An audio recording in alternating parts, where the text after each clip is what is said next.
Kababayan bread ang gagawin natin. Ito isang itlog. Babatiin lang natin. Kasama yung asukal. Salt. Sama na rin natin yung 1 cup na gatas.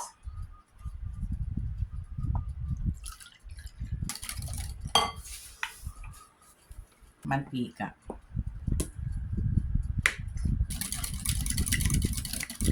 Vanilla. Haluin mabuti hanggang malusaw yung asukal.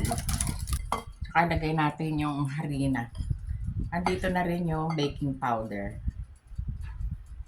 Konti-konti lang.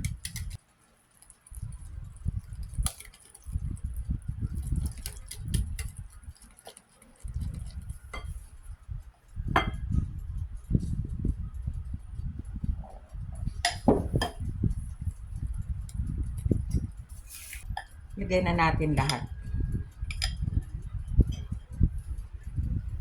Haluin lang hanggang malusaw na lahat na mabuti. Lagyan natin yung mga tray. Halos kalahati lang para pantay-pantay na lang.